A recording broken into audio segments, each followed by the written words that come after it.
Welcome to the Illustrator Studio. I am Jesse Kowalski, curator of exhibitions at the Norman Rockwell Museum in Stockbridge, Massachusetts. The Illustrator Studio is a weekly interview series, a project of the museum's Rockwell Center for American Visual Studies. Welcome. First panel of the day for everybody here, I hope. Thank you for coming. We have an amazing lineup of two great artists, which I'll be introducing and bringing them on stage right now. First up, we have Frank Miller, the legendary creator of Sin City and 300 and Batman: The Dark Knight Returns.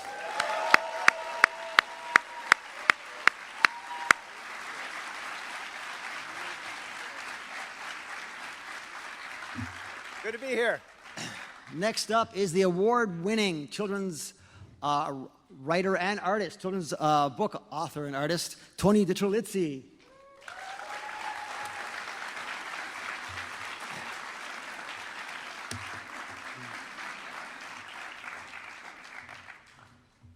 That's good. We got the memo to see the black jacket, and we both got our Converse. Yeah. Awesome. Mine are nicer than his. Just got to get a couple more movies made, and then maybe I'll get a nicer pair of Converse. First up, we have It won't help. we have so both of these gentlemen are going to be having exhibitions at the Norman Rockwell Museum, and we have a video to play from the Norman Rockwell Museum. Being in an artistic household, my parents would buy different art books for that all of us DiTerlizzi kids had to share. And we had a few books that were highly coveted. One was Harry Abrams created this giant collection of Norman Rockwell's Saturday Evening Post covers, and that was a fantastic book. My dad and mom had taken the famous artist course when they were younger that Rockwell was a part of. So Rockwell was definitely a big part of growing up in our household. My mom also bought us Brian Froud and Alan Lee's Fairies book in the late 70s, and that just blew my mind. Having a retrospective at not even 50 years old at the Norman Rockwell Museum is a huge success to me. It's very meaningful to me. I mean, I grew up copying his drawings and looking at that and wishing I could be an illustrator like him. So to have a collection of my drawings from the beginning of my career to where I am now is an incredible milestone. It's very meaningful to me to be able to have my work hanging alongside these paintings that are iconic now, legendary. When I think of illustrator, I think of his work and the idea of wanting to be someone who's remembered in that way, that all this artwork that I'm creating, these stories I'm telling, don't disappear when I disappear, that they live on. This is an incredible achievement for me. I thought like 70-year-old Tony might get to see this. So the idea of 40-something Tony getting to see this is I'm waiting for my mom to wake me up, and I'm still in 7th grade and awkward and playing Dungeons and Dragons, and no one understands me. And it's very much a dream come true for me. Man, my head is fat. That thing is just, it's like a water balloon, Frank. So you both have... Yeah. So you both will be having your works shown in that museum. You're later this year, and then you're probably the year after.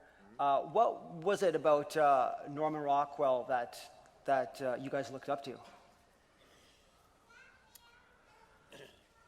But Norman Rockwell, first off, just as an illustrator, he was outstanding. He was world class in every sense, and just as someone who spent his whole career drawing and composing pictures and all of that, it's wonderful to see a master at work. Beyond that, Rockwell had a way of capturing the essence of his country and his people in his time. It was with deep affection and with great care. Now, he, like most artists, he's known for the things that he did that have become cliches. They become cliches because they've been imitated so much. Yeah. But when he did them, they were fresh and original, and they still are when you look at his work. But to actually visit his museum, or even to just look at a book of his work, you see a much wider breadth you see the scale and the scope of what he did. And of course, going to the museum also, you get to see the methods he worked in, and they're fascinating because as a practitioner, I particularly enjoy looking at the other guy's tricks. And like any good artist, he used every trick in the book. It's interesting because I think both you and I use story and pages to tell our stories and reveal it. And the mastery of Rockwell is he does it in one image. He tells an entire story through props and models, body language, and the fact that he kept that going, month after month for those covers is pretty amazing. I always thought actually that he depicted a happier America through really horrible, the Great Depression, going into the war, and yet he's depicting these, what we kind of consider like saccharine images, but I think he's intentionally doing this to like raise our hopes. Keep in mind that what was going on in American cinema at the time was very buoyant, optimistic movies were coming out during a time of war, of world war. Yeah. So at that period, entertainers and artists took it very much as their duty to lift people's spirits and to give them hope. Wow, we need them now more than ever, huh? But a lot of artists, or the sort of the hoity-toity crowd, didn't take Norman Rockwell seriously. But in many ways, he's outlasted. It's 70 years later, and people are still talking to him. Well, as a comic book artist, I can sympathize. And as a kid's book, you do kiddie books. Oh, that's so cute. Yeah, thanks for that. Yeah. I have an idea for a kid's book. You know how many decades we had to wait for Mouse to clumber along and get people to get to at least the literary hoity-toities to take us seriously? I mean, it's amazing how long it takes to change people's points of view. Yeah. Yeah, it's the same thing with, like you said, with children's art.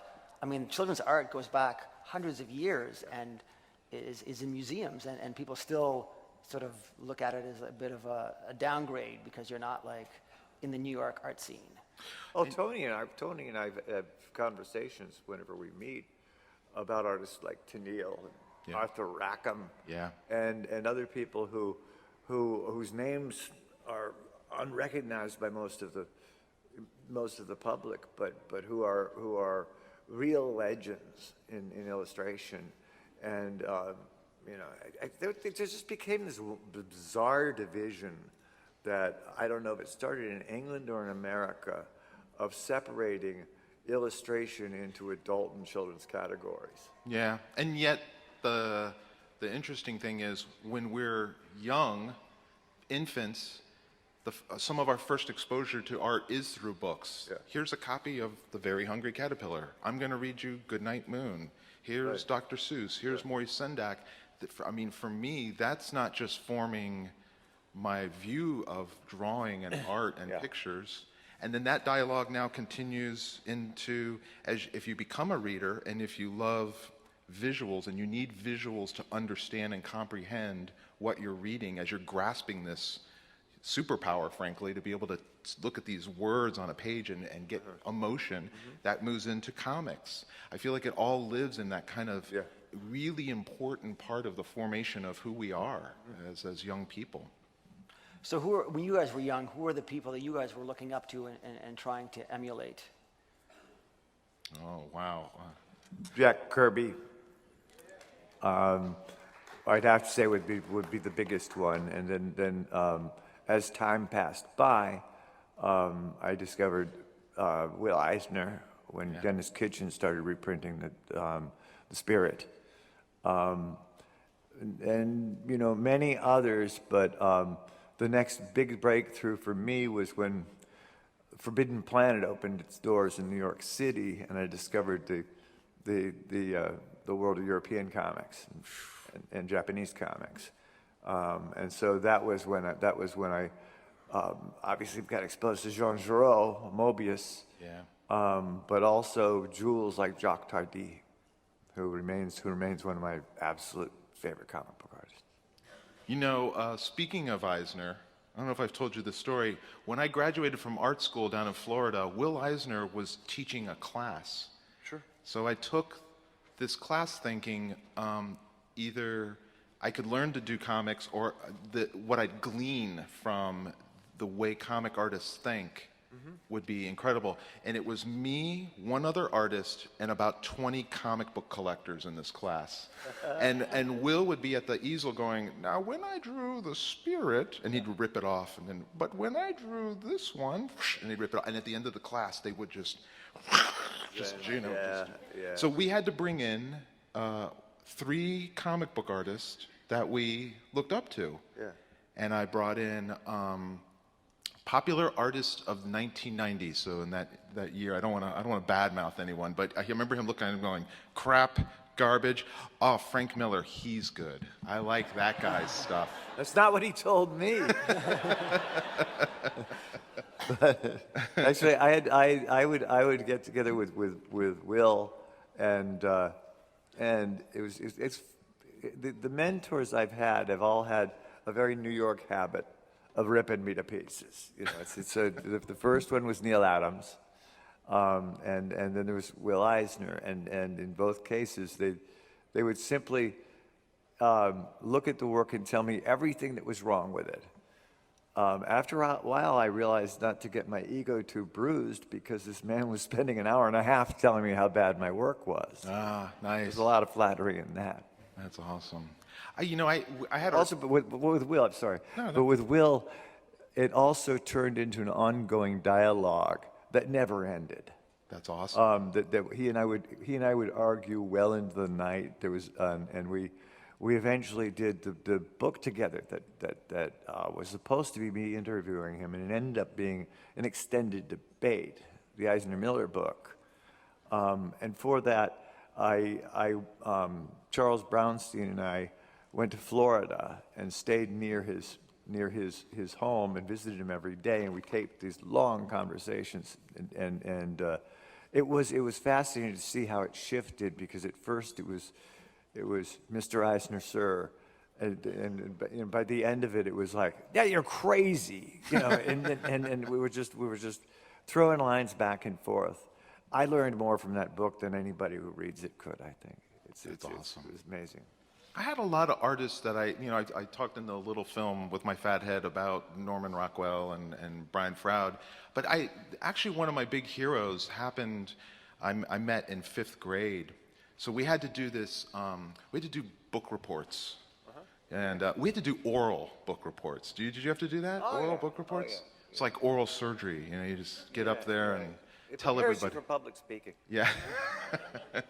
I was really bad at it, and we had all these really awesome books on our 5th grade reading list, but for some reason, I really struggled with them because there wasn't a lot of illustrations in them. I loved books with a lot of illustrations, and I couldn't do an oral book report on a comic book. I had to do one on, the Phantom Tollbooth or The Hobbit or Mouse and the Motorcycle, and so I really struggled. My 5th grade teacher's name was Mr. Strasburger. We called him Hamburger, Cheeseburger, all the burgers. Yeah, it's like that kind of brilliant wit you have at that age. So he made a deal with me. He said, because I was that kid that always drew in the back of the class. He'd be at the front of the class talking, and I just had my head down, just drawing the whole time. And he said, I'll tell you what, if you do a drawing from these books, you can't copy the illustration. You have to actually come up with your own drawings. I'll give you extra credit. And somehow when I went back to those books, I wasn't reading a story. I was actually reading like directions or instructions of what I would draw. That was, when I look back on my life, that was like a massively pivotal moment in me becoming an illustrator and a reader. So he's a big hero to me for that. Do you still have those pages? I have some stuff. Yeah, my family is there's a lot of hoarding and things that That's carefully collected. Yeah, I have a lot of stuff from grade school, but when I think back in my life, when you look back at all the highlights in your life, that one is a massive, pivotal moment for me. Well, yeah, that's a massive formative event in your career. And Frank, what kind of formative events did you have in your childhood that that made you want to draw and write comics? Oh, my story's not nearly as interesting as Tony's. I grew up reading a lot of them, and would take typing paper and fold it over and make little comic books out of it. When I was very, very young, when I was about 5 years old, I told my mother I would be doing comic books for the rest of my life, but I was trying to come up with characters, and I was coming up with a bad version of the Legion of Superheroes, that sort of thing, and one day she was cooking, and she said, "Well, why don't you do a comic book about a doughboy?" Meaning, of course, a fighter pilot. She was, however, making bread when she said that. So I went, "Yeah, a boy with the powers of dough." So I made up a character who could get big, he could stretch, but if exposed to heat, he became brittle and would break. Dude, like, where is that book? I think my dear older brother actually kept all that stuff, and he's got it packed away. Oh, and his sidekick's like Icing Man or something. I don't think he had a sidekick. I didn't get that far. But, But he's like, can't have gluten. He needs to. That's like his weakness. That's like his. I was a 5-year-old kid in the early 60s. Do you think I knew what gluten was? I'm a 40-year-old in 2017. I still don't know what gluten is. I don't know what the hell gluten is. But you had experiences later on in life that really kind of influenced your work, like your move from Vermont to New York. Yeah. So how did that affect you and affect your work? Well, first and foremost, I got to move to a city I'd always dreamed of living in, ever since I first fell in love with it, watching the old Kojak TV show and then old crime movies that I saw along the way. But New York changed my life in every way, so it developed me as an artist. I mean, it was a place where I did everything from get mugged to fall in love. So it's of course that changes what you do with your work. Okay. But the main thing that would affect the work directly is that's where I cut my teeth in meeting the professionals and learning the ropes and getting the stern tutoring of Neil Adams and meeting the whole the wonderful community of comic book people that was centered in New York in the early 80s, and particularly around the houses of DC and Marvel. Those were meeting places beyond not just for editorial sessions and so on. That was where all of the freelance artists and writers would come and congregate, and then we'd pack lunches and go into the park and talk shop, and that was our social life. It was a wonderful time. That's incredible. You know what's crazy is you're telling me that, Yeah. or telling all these folks that. I wasn't even talking to you. I know. But I'm thinking it was the same way in the 90s when Angela and I moved to New York. It was the same, this amazing center for children's publishing. And the same thing, you intersected with... Well, that's great to hear. That's great to hear. You like that? Yeah. Yeah, I didn't know. I mean, I thought that you children's publishing people were just all nasty people who hung out in parks and passed candy out to little kids or something.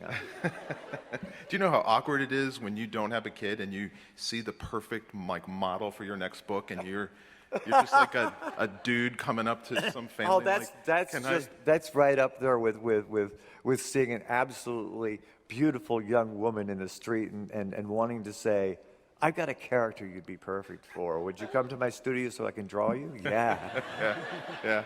Yeah. Now imagine she's 9, and you're saying,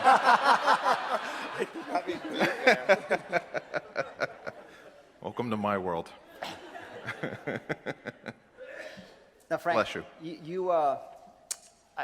you've told the story of how you got mugged in New York, sure, and yeah. that set you on the path to create Dark Knight. Yeah. Can you share that story? Because it's such an amazing. Oh, and it's not much of a story. No, I mean, got mugged at knife point, and it scared the death out of me. And I remember how absolutely helpless I felt, and how completely at mercy, and how much I felt like a slave at that point. Like the man had complete power over me, and went into a diabolical rage.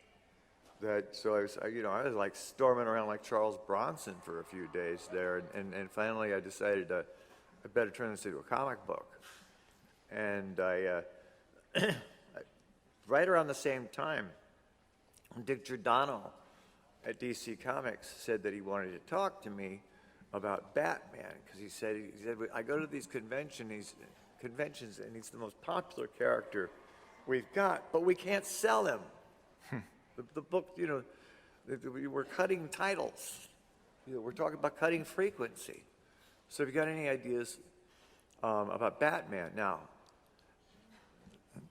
it is heaven when a publisher says, we're on the ropes. Because it means the handcuffs are off. And so I mulled it over, and I came back after a while, and I said, yeah, I want to make him impossibly old. He'll be 50. And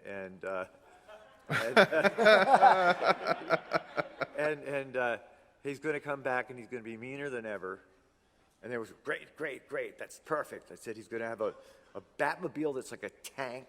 It's an urban assault vehicle and takes out entire city blocks. They went, great.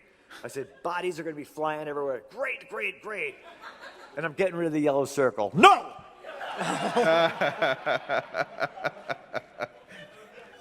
So it's kind of the wonders of working with trademarked characters. Oh my God. That's what crossed the line, was the yellow circle. Well, so yeah, I could not remove the yellow circle. I said, okay, I'm not removing the yellow circle. But second chapter, he gets into a big fight. He gets all torn to pieces. He vanishes in the back cave. He comes back, patches himself up, puts on the old suit, and nobody notices. Nice. Since then, no yellow circle on Batman. Well done. Well done.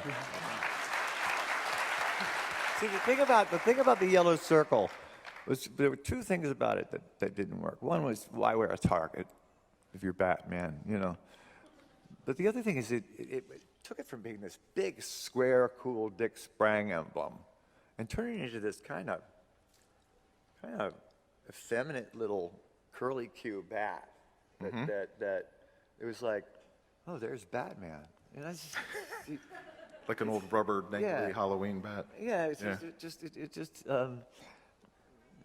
didn't work. No. Tony, did you have? You obviously probably didn't get mugged, but By Frank, I mean, did you have? Not yet. Did you have some kind of like a event that kind of really changed and set you, maybe to do the Spiderwick Chronicles, or something that inspired you to, do the Spider and the Fly, something that kind of like, bam. I think every author, at least the authors I know, there's the story you are telling, and then there's the story of what's going on in your life that's causing you to write the story you're telling. And a lot of the stories I feel that I've created are actually just me processing something in my life. And those are the books I actually like the most, where they're stories that just really, they don't answer a lot of questions, they just ask a lot of questions, and they kind of leave you with that longing after you put the book down. Well said, yeah. So I mean, Spiderwick came from a love of Dungeons and Dragons, a love of Brian Froud and Alan Lee, and Brian went on to work with Jim Henson for Labyrinth and the Dark Crystal. Alan Lee went on to work for that little film trilogy, Lord of the Rings. So they were visionaries in their own right, had a huge impact on me. And I was growing up in Florida, I caught a lot of insects, because that's what Florida's full of. Old people monster. and bugs. Yeah, bugs, big bugs. Living, sweet creatures No, that do no harm. In fact, protect the environment. when a mosquito with You've a nose seen. that long. No, I was The fascinated. last of its kind. It would look great in a shadow box. I agree with you. I love the weird in nature, and so I thought it would be interesting to make a field guide to. Kind of like Vincent Price loved all those women in all those movies. I'm like that. Well, you love the insects. That's why you. I'm gonna to make a field guide to women. Is that what you're like Vincent Price? I will fail miserably at that. So I had come up with this idea really out of boredom, Boris. I mean, I was like 12 years old, and I was home from summer break, and I had leftover school supplies, and I thought about the monsters in Dungeons and Dragons. I thought about the folklore that I'd read in these fairies books, and I thought about field guides. I mean, you can see the raw mana, and I just took my Trapper Keeper, and each day I drew a monster or a dragon or a troll, and then I'd write this scientific mumbo-jumbo jargon about it. And because I'd watched Roadrunner cartoons, I therefore knew Latin. So I knew that like the Latin word for about? yeah, I knew like the Latin word for dragon is like Fierus breathus batus. Yeah, that's it. Yeah. So I did this whole thing, and then I forgot about it. And then many years later, I thought this would be a really cool concept for a book for 10-year-old me. What could I make now that what could old Tony make that young Tony would want to read? And I worked with Holly Black on Spiderwick, and the interesting thing is I was older, but my family was going through a separation, which is a big part of Spiderwick. And that, to me, those are the best fantasy stories or science fiction stories. They're not really about the monsters or the fairies. They're actually about the real world problems that the character is coping with. And the fantastic creatures or monsters, they're manifestations of the fear and the anger or whatever emotions are that are going on inside of them. So there was definitely real world stuff that always affects how I make my books. Yeah. There always has to be. It has to have some sort of resonance, something that makes you actually feel something. Yeah. And because that's where all mythology comes from anyway. I mean, it's a. I know you can be convinced otherwise in events like this, but there really aren't dragons out there. And, I mean, they represent something in our minds. Yeah. I was thinking, like, a lot of times my stories are about ordinary kids, like ordinary characters in extraordinary circumstances. Do you look at when I think of superheroes, I always think they're extraordinary characters in extraordinary circumstances, but do you see it differently? Like, because you've got to find that shred of humanity that we can kind of cling to so that we feel for them. Sorry, Boris, I'm taking over now. I'm going to start asking questions. I see these characters, as normal people writ large. That is Batman at his heart is somebody started out as a scared little kid. When he's 5 years old, all of a sudden this maniac came out of shadows with a gun, and all the sense went out of his life. Mm-hmm. And so this little boy just had a choice, sitting there with those corpses in front of him. He could just become a useless human being, become some lunatic walking the streets, or be someone who just took the money he inherited and squandered it, destroying himself or whatever. Or he could take all that unbelievable rage and horror he had and turn it against the forces that killed his parents. And so he turned himself into a demon to hunt down the monsters. You know, obviously, now in the comic books, in the original comic books, he actually got the guy who killed his parents. Really? Yeah. Joe Chill. That was the guy's name? Yeah, it was bad. It was bad. That sounds like an 80s I'm Joe Chill. No, it was. Hey, ladies. It was a I think late 40s, early 50s character. Early 50s. That was when they did the worst stuff. But the only way I could make it work was that he must never be satisfied. Right. He must never have any of the thing we so conveniently call closure, and that it has to be an open wound for the rest of his life, so that while he progresses on to become the greatest crime fighter the world will ever know, and a genius, he's still at heart a 5-year-old boy with his eyes wide, staring into existential horror. That's awesome. That's fascinating. It's interesting. As you're saying this, I'm thinking of Jared Grace in the Spiderwick Chronicles. So Jared is so angry about the divorce and the separation that his family's going through. And Mogarath, the big bad, the big ogre, is also angry at what the humans have done to the fairy world. So it has this parallel track that kind of runs. And then at a certain point, he sees it. So I think this is the closure you're probably talking about, and then decides to turn in a different direction. Yeah. And Mogarath doesn't, and ultimately, he pays the price for it. And so what you're saying is, with a superhero like Batman, that never happens. There is no resolution for No, there them, can't really. ever, because really, if you think about it, Batman has every reason to just say, I'm getting pretty tired. I got all the money in the world. Yeah. And I can travel anywhere, and women just adore me because I'm just a handsome devil. Yeah. But he's not staying Batman because he's got a great car. He's got to have his motivation. Do you think that's why sequels sometimes, whether they're in books or in film, don't always work, because the first thing is so self-contained? It does have closure, and then they try to go reopen the wound, so to speak, and it's not as genuine. Yeah, I think the best kind of sequel is where you can actually move your focus. Either put the character through a completely different set of paces, or simply move from one character to Another. That's why I'm so happy with Sin City as a vehicle. I established the ground rules in Sin City in the very first one, because I said I'm going to introduce the lead character. People are going to think Sin City is Marv's comic, Right. and he's going to die. Yeah. I set out from the beginning to lead to his death, and every page in Sin City is leading toward his death. He thinks about it all the time. Yeah.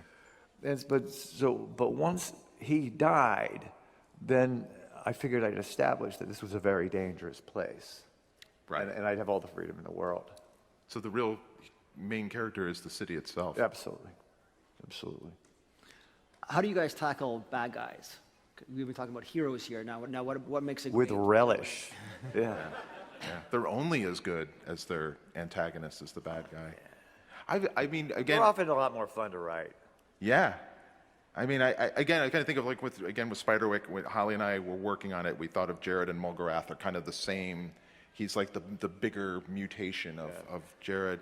And then I've definitely, I always feel like they're the best bad guys. You agree with their motivation at some point. Absolutely. You Absolutely. see, I can see the logic in that. What am I saying? Those are the best bad guys. Tony, I agree with that in almost every case. But sometimes I think a character can reach to the level of being satanic.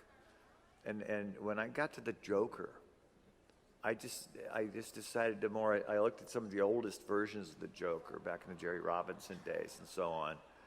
And I just decided to go for broke and make him so diabolical that there was no glimmer of humanity left. He was not, and I even made him sexually twisted so that you'd be afraid for little Robin.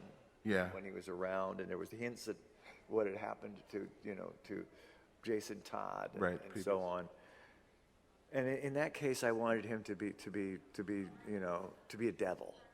Yeah. Whereas other villains, I think, can be wonderfully multidimensional characters.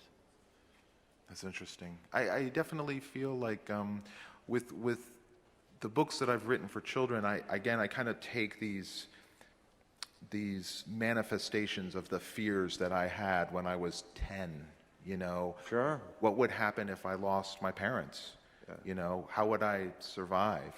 And I think it's also at that point in your life when you start to realize, at least for me, you know, there's your home that you're cognitive and aware of when you're very young. Mm-hmm. And then as you get older, there's your neighborhood, your street.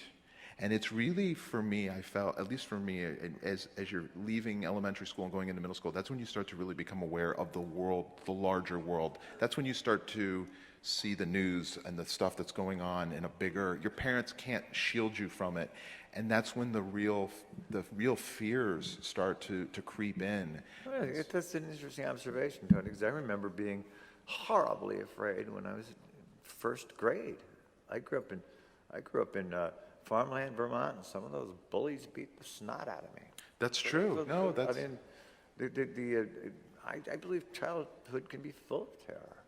Oh, I agree with you 100%. I'm referring, and you see it, and to this day you still see it. I was thinking of the larger, looming, I guess the reality of adulthood almost. Oh, okay. Kind The of, awareness. Yeah. It was like, yeah. You know, because school is very, even high school, it's you're just focused on the day. If you know, you don't see university and life after university in high school, because it's like you're in ninth grade and you're getting picked on, and that's your life, and you think that's how it's going to be forever.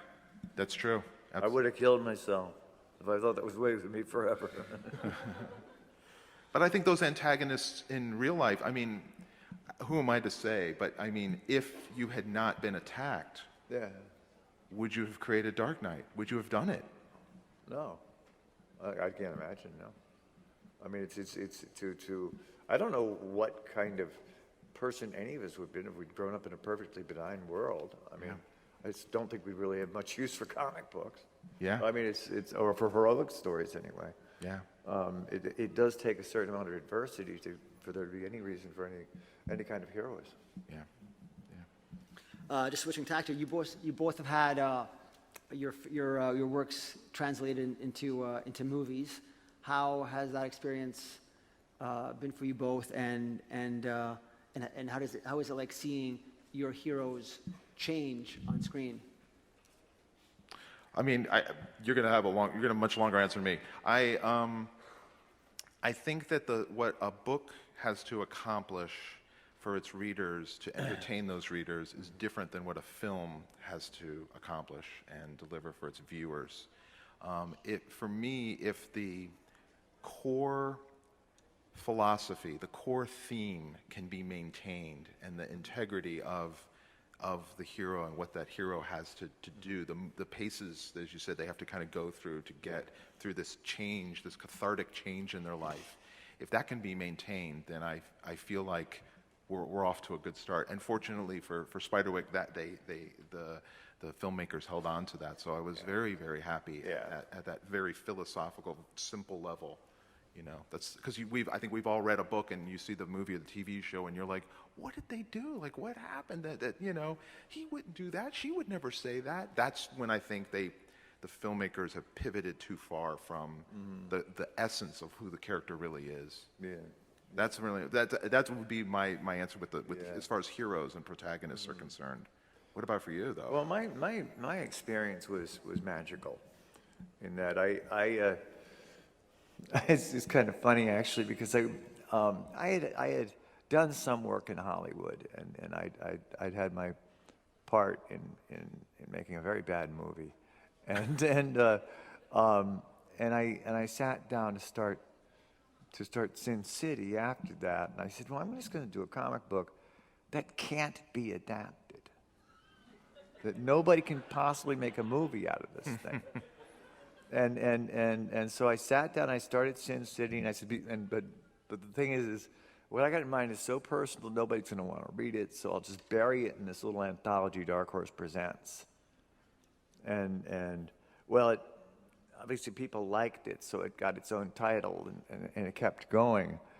But then this crazy Texan calls me up, and he goes, "Hey, Frank, it's Robert Rodriguez. You know, I want to make a movie out of Sin City."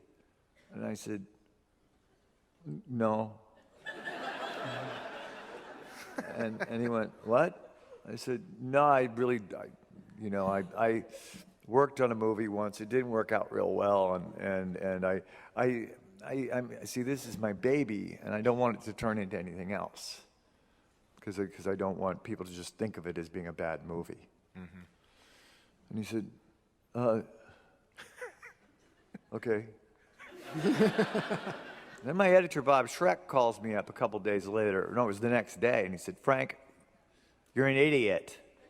He said, "Do you know who you were talking to?" And I said, No. And he said, "You got to take this meeting." So I took the meeting. I met that guy, and he's a really cool guy. And I said no. And he said, "Okay." And he called me the next day and said, "Look, I got an idea. I'll fly you to Texas, and we'll do a test.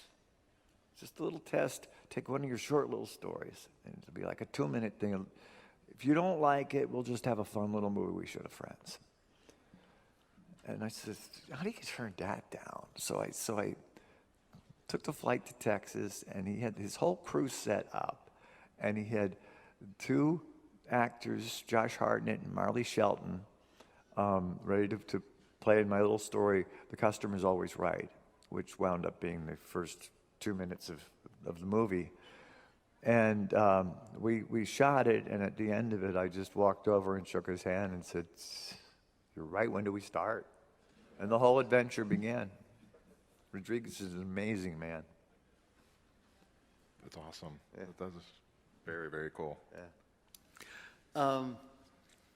Has there ever been because we're obviously at Comic-Con, has there been a fan interaction that has made you grasp the kind of power or influence you guys have had on your readers?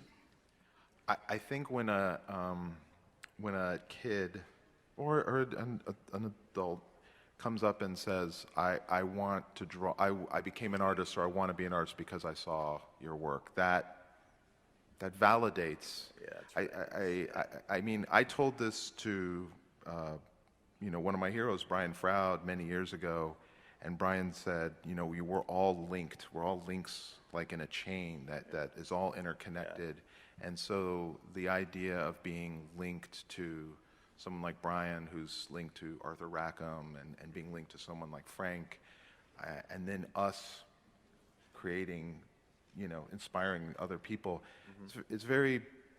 It's strange, because I still perpetually see myself as a 10-year-old, but it's incredibly validating why I do what I do. Yeah. Well, I find so many of the interactions rewarding that way. It's like one thing that I find the most personally gratifying is when I see some kid come up and he's got a stack of drawings he's done, that he's worked very hard on, very seriously on, and I get to sit down with him and do what my mentors did with me. Chew them up and spit them out? No, I'm not. It's like I'm not that much of a New Yorker. Okay, look, if it was someone who's just about ready to break in, then I'd chew them up. But if it's someone who's just getting started, I just point out things to help them. But it's very gratifying to see that the craft is living on, and it remains in very enthusiastic hands. Because look, you've got to understand the history here. When I first showed up in New York, the first editor I saw at DC Comics was a sweet old guy who'd been in comics since the DC Comics, and he looked at me and he looked over my artwork and he just said, "Boy, you put a lot of work into this, but everybody knows we're going to be out of business in a couple of years. There won't be any more comic books. So, why don't you just go back to, where's Vermont? Go back to Vermont, get a job, sell books, but there won't be any comic books." And I think back on that, and I sit here, and it's wrong. Well, another thing too, speaking of fans, I mean, there's an entire industry because of your Daredevil work, which is Teenage Mutant Ninja Turtles. Oh, yeah. And which was like created as like an homage to you. So when that first came out, how did you feel like seeing? It was Ronin, right? Actually, it was almost like a parody of Ronin. Yeah. But give these guys credit. Sure, they used some of Daredevil, some of Ronin. They were big fans of my stuff, obviously. But give these guys credit.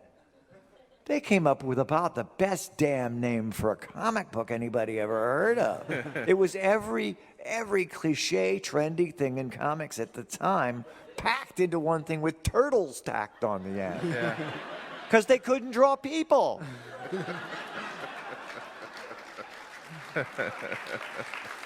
It was brilliant. I mean, and then, look, it wasn't my stuff that got spun off into 18 movies and cartoon shows and a toy line that goes on around the park. Bless them. They did great. Yeah, they did. Any questions from the crowd, quickly, while we still have time? Anyone? Wow. Anyone? Bueller? You, sir. I met you, gosh, a decade ago, Tony, and your wife took credit for your being found. I was always wondering if I could get your take on how you broke into the industry. Oh, when he talks about being found, his mother lost him in a shopping center.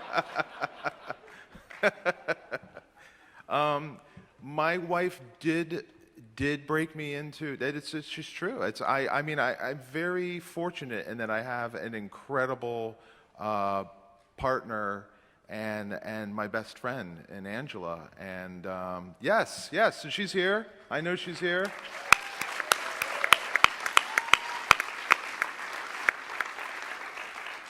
I also have to get on a plane and fly home tomorrow, so I mean, you know. No, it is, and I'm sure you could probably comment on this too, Frank. When you're living in New York is the publishing center of America, and all the children's publishers are there. And it was in the 90s. It was very hard to break in. Talent alone was not going to do it for me. And Angela was a makeup artist in Soho, and this woman came in, and she had a Scholastic book bag, and she came in to get makeup done, and Angela was like, "All right." And she did one eye, and the woman's like, "Oh my God, it looks beautiful. I'll do the other eye, but I need your business card." And the woman was like, "Okay." So she gave her the card, and I went in, and there was a bunch of editors. No, at the time in the 90s, if you can believe this, they were like, "Your stuff's all fantasy and dragons and monsters. We're not into that." This, of course, would be Scholastic, who would go on to publish Harry Potter. Only to stories about selling drugs? What? Nonfiction, that's what we want. So I ended up meeting this one editor, and he left Scholastic and went to Simon & Schuster, and I've published with them ever since. So I'm very, That's very lucky. great. Yeah, It's it's worked great. That out. long-standing relationship is wonderful. Good. You should try that sometime. You might. No, not having long-standing relationship with, like, Simon. You should try Simon & Schuster. I'm giving you a segue. Oh, I see. You should try Okay, working with okay. Simon & Schuster. That might be something interesting. Oh, okay. I see. What do I see? He talks to me about a publisher. That's shop talk, man. Come on. I'm just saying, it'd be you've done a lot of cool comics. I mean, I think it'd be cool if you did a kid's book. Oh, I'd love to. Wouldn't it be kinda do a cool? kids' book. I'd love to do a kid's book, yeah. I've wanted to for a long time. Yeah, it'd be cool. What about you, Tony? Any comics in your future? Okay, well, let's go back to my Will Eisner class where I showed Boy, he Will. ducks and dodges. Yeah. Watch Tony hide under a flat rock. Will Eisner was like, you're a really good illustrator. You'll never be a comic book artist. That's what he told me. God, he had a way of just charging you up and telling you, take the wind. Yeah. Feeling good. I then started joining the comic book artist, grabbing his, drawings of spirits so I could sell them on eBay later and try to make some money. One last question. That's all I got on that. Over there. Frank, when you transitioned into becoming from artist to writer with your comics were really well written, you used to outline first, and how involved was editorial with your writing process? When I wrote Daredevil? I would outline the stories very carefully, and at the time, the method of working was that I would submit a plot that was a couple of typed pages to the editor. I'm sorry, what was the second part of your question? How involved was editorial with your writing process? Far too much. But you'll hear that from any of us. But no, there was a lot of give and take. There has to be when you're working with characters that are owned by the publisher, where they're especially with the superheroes, because they're all tied into so many other things. And if you all of a sudden want to put Spider-Man in your story, the Spider-Man people get their panties in a bunch. So you just everything's got to be negotiated. I think that's it. That's all the time we have. All right. There's a.